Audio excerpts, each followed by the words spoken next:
കിട്ടിയ സ്ഥിതിക്ക് ഏതായാലും നമുക്കൊന്ന് പാൽക്കപ്പ ഉണ്ടാക്കി നോക്കിയാലോ. കുറേ കാലത്തെ ആഗ്രഹമാണ് പാൽക്കപ്പ കഴിക്കണം എന്നുള്ളത്. അപ്പോൾ ഒന്ന് ഉണ്ടാക്കാമെന്ന് വിചാരിച്ചു. അപ്പം നമുക്ക് കപ്പയൊക്കെ നല്ല വൃത്തിയായിട്ട് കുനുകുനാന്നരിഞ്ഞ് കഴുകി പെട്ടെന്ന് വേവാൻ വേണ്ടിയിട്ട് നമുക്ക് കുക്കറിലിട്ടിട്ട് വേവിക്കാം. നല്ല കപ്പ ആയതുകൊണ്ട് ഇത് ഒരു 2 വിസിലിന് നല്ല നമുക്ക് പാൽക്കപ്പയ്ക്ക് കപ്പ നന്നായിട്ട് വേവണം. കപ്പ വേവിച്ചിട്ടെടുക്കാം. അപ്പം നമ്മളിത് ഗ്യാസിൽ വെച്ചിട്ട് ഒരു 2 വിസിലിന് കപ്പ വേവും. ആ സമയത്ത് കുറച്ച് ചെറിയുള്ളി, നല്ല ഇത് നമുക്ക് വീട്ടിലുണ്ടായ മുളകാണ് കേട്ടോ, നല്ല എരിവുള്ള മുളകാണ്, അതുകൊണ്ട് തന്നെ ഞങ്ങൾ 4 മുളക് എടുത്തിട്ടുള്ളൂ. പിന്നെ ഒരു കുഞ്ഞിഞ്ചി കഷ്ണം എല്ലാം കൂടി ഒന്ന് ചതച്ചെടുക്കാം. നമുക്ക് പാൽക്കപ്പയ്ക്ക് മെയിനായിട്ട് വേണ്ടത് എന്താ? പാൽ. അപ്പോൾ തേങ്ങാപ്പാലാണ്. അപ്പോൾ ഞാൻ 1 മുറി തേങ്ങയാണ് എടുത്തിരിക്കുന്നത്.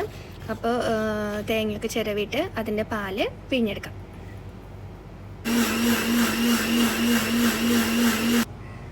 പാലൊക്കെ പിഴിഞ്ഞ് അതിനെ 2ാം പാല് 1ാം പാല് എന്ന് പറഞ്ഞിട്ട് പാലാക്കി വെച്ചിട്ടുണ്ട്. ഇത് 2ാം പാലും ഇത് 1ാം പാലും. അതിന് ശേഷം നമ്മൾ കുക്കറിലായിട്ടുള്ള കപ്പയൊന്ന് എടുത്ത് നോക്കുക. കപ്പ നന്നായിട്ട് വെന്തിട്ടുണ്ട്. എന്നിട്ട് പിന്നെ ഞാനൊരു ചട്ടിയിലേക്കാണ് പിന്നെ ഇത് മാറ്റിയത്. കുറച്ച് ഭംഗി കൂടിക്കോട്ടെ എന്ന് വിചാരിച്ചിട്ടാണ് ഞാൻ ചട്ടി എടുത്തത് കേട്ടോ ഇവിടെ. അപ്പോൾ ചട്ടിയിൽ ഇതൊക്കെ നമ്മൾ കുക്കറിൽ നിന്ന് കപ്പതിലേക്ക് മാറ്റുക. അതിന് ശേഷം നേരത്തെ ചതച്ച് വെച്ചിട്ടുള്ള ഇഞ്ചിയും മുളകും ഉള്ളിയും ഒക്കെ അതിലൊന്ന് ആഡ് ചെയ്യാം. എന്നിട്ട് നന്നായിട്ട് ഇളക്കുക. അതിന് ശേഷം തേങ്ങാപ്പാൽ, അതായത് 2ാം തേങ്ങാപ്പാൽ കുറച്ച് ഒഴിച്ചു കൊടുക്കുക. പിന്നെ അപ്പോൾ നമുക്ക് കുറച്ച് ഉപ്പ് വേവിക്കുമ്പോൾ ഉപ്പ് ചേർത്തായിരുന്നു. അപ്പോൾ എന്നാലും കുറച്ചുകൂടെ ഉപ്പ് ഇതിൽ ആഡ് ചെയ്യുക. അപ്പോൾ നമ്മൾ തേങ്ങാപ്പാലൊക്കെ ഒന്ന് ആഡ് ചെയ്യുമ്പോൾ കുറച്ച് കുറവുണ്ടാവുമായിരിക്കും ഉപ്പ്. അപ്പോൾ കുറച്ചുകൂടെ ആഡ് ചെയ്യുക.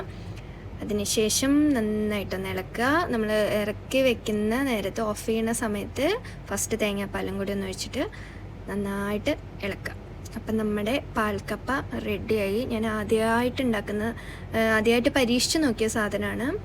അതിന് ശേഷം പിന്നെ നമുക്കിതൊന്ന് വറുത്തിടണം. അപ്പോൾ ചീഞ്ചട്ടിയിൽ കുറച്ച് എണ്ണയും കടുകും മുളകും കറിവേപ്പിലയും ഒക്കെ ഇട്ടിട്ട് ഇതിലേക്ക് വറുത്തിട്ടു. ഇപ്പം നമ്മുടെ പാൽക്കപ്പ് റെഡി ആയിട്ടുണ്ട്. അപ്പോൾ അതിൻ്റെ കൂടെ ചിക്കനോ മീൻ കറിയോ ഒക്കെ ഉണ്ടെന്നുണ്ടെങ്കിൽ കൂടുതൽ ഒന്നുകൂടെ ടേസ്റ്റാണ്. അപ്പോൾ വീഡിയോസ് എല്ലാവർക്കും ഇഷ്ടപ്പെട്ടെങ്കിൽ ലൈക്ക് ചെയ്യുക, ഷെയർ ചെയ്യുക, സബ്സ്ക്രൈബ് ചെയ്യുക, കമൻറ്റ് ചെയ്യുക. Bye bye.